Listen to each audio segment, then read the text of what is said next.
Welcome you all my dear friends. आज हम बात करने वाले हैं bonded versus non bonded laboratories के बारे में, यानी बॉन्डेड और नॉन बॉन्डेड जो लेबोरेटरीज हैं उनका बेसिक डिफरेंस क्या है, उसके अंदर क्या बुनियादी जो अंतर है। तो इससे पहले के जो हमारे लेसन थे उसके अंदर मैंने बताया था बॉन्डेड लेबोरेटरी के बारे में, उसका कंस्ट्रक्शन, उसके अंदर जो मैन्युफैक्चरिंग प्रोसेस होता है वो कैसे किया जाता है, सैम्पलिंग, स्टोरेज, उसके बाद फिनिश प्रोडक्ट का जो है इशू कैसे किया जाता है बॉन्डेड लेबोरेटरी में। उसके बाद फिर मैंने नॉन बॉन्डेड लेबोरेटरी को भी समझाया था, जिसके अंदर मैंने उसका construction, manufacturing procedure, storage, sampling और उसके कुछ डिफरेंट एस्पेक्ट के बारे में बात की थी। तो इस वीडियो को देखने से पहले आप उसको एक बार ज़रूर देख लें, तभी आप उन दोनों के बीच का अंतर समझ पाएंगे।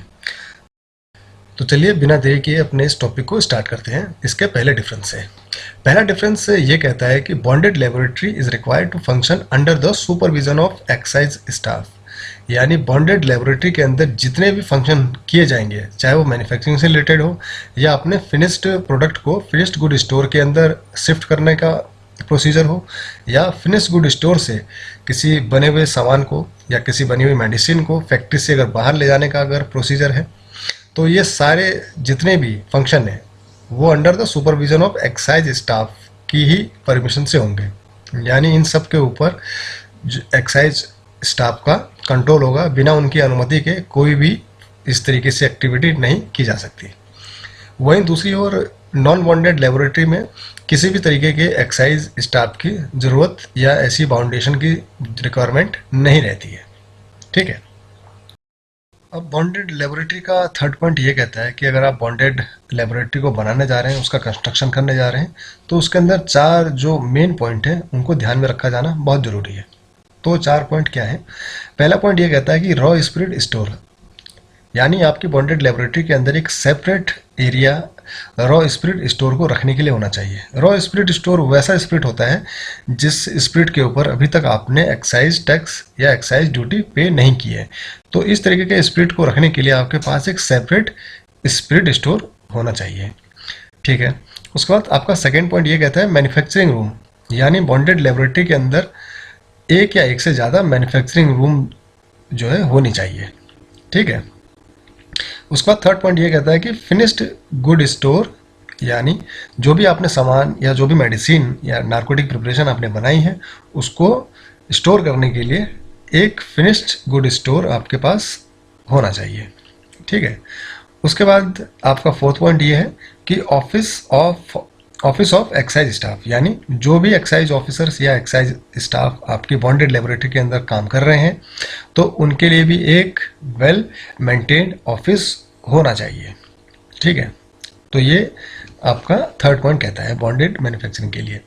वहीं नॉन बॉन्डेड के अंदर ये तीनों पॉइंट एक समान रहते हैं, मतलब इनके ऊपर कोई भी चेंज नहीं किया जा सकता। लेकिन जो चौथा पॉइंट है एक्साइज स्टाफ के लिए, वो इसके अंदर अवेलेबल नहीं है, यानी नॉन बॉन्डेड लेबोरेटरी के अंदर किसी भी तरीके के एक्साइज स्टाफ की ऑफिस की रिक्वायरमेंट नहीं होती है।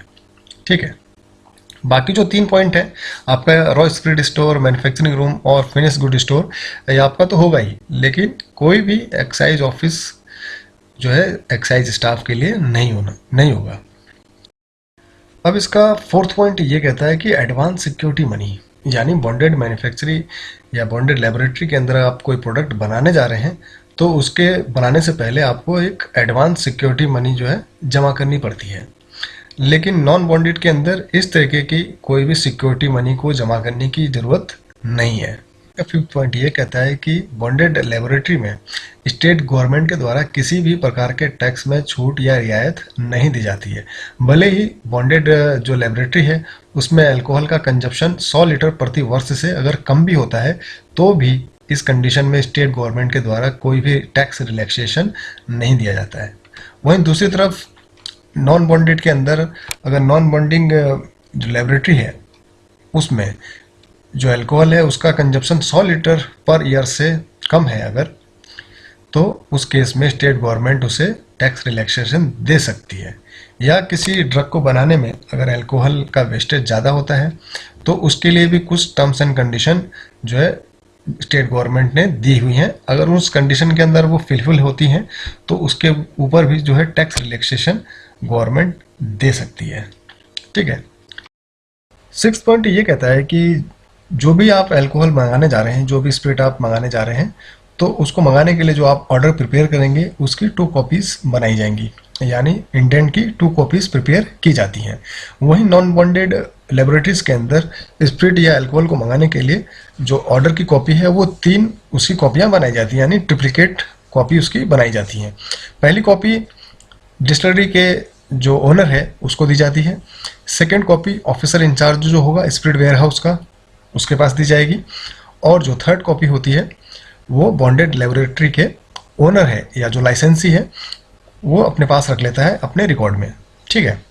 उसके बाद आपका जो लास्ट पॉइंट है वो ये कहता है कि suitable for large scale manufacturer, यानी जो बॉन्डेड लेबोरेटरीज हैं तो उसके अंदर जो प्रोडक्शन होता है दवाओं का या नारकोटिक प्रिपरेशन का, वो बहुत बड़े या बल्क क्वांटिटी में इसका प्रोडक्शन किया जाता है। ठीक है। और यही नॉन बॉन्डेड के अंदर जो हमारा प्रोडक्शन है वो बहुत लिमिटेड अमाउंट के अंदर बहुत कम स्केल में इसका प्रोडक्शन किया जाता है, क्योंकि हर प्रोडक्ट को बनाने के लिए आपको अलग से लाइसेंस लेना पड़ता है, अलग से उसकी फीस जमा करनी होती है, टैक्स उसके लिए पेबल होता है। तो इसकी वजह से इसका प्रोडक्शन जो है लार्ज स्केल पे नहीं किया जाता, जबकि बॉन्डेड लेबोरेटरी के अंदर इसका बल्क अमाउंट में, बहुत बड़े अमाउंट में इसका प्रोडक्शन किया जाता है। तो आज हमने अपने इस लेक्चर में बॉन्डेड और नॉन बॉन्डेड के बीच का जो बेसिक डिफरेंस है उसके बारे में स्टडी कर ली। अब जो हमारा नेक्स्ट टॉपिक होगा उसके अंदर हम इस एक्ट के अंदर जितने भी ऑफेंस और पेनल्टीज हैं उसके बारे में डिटेल में डिस्कशन करेंगे। तब तक के लिए गुड बाय।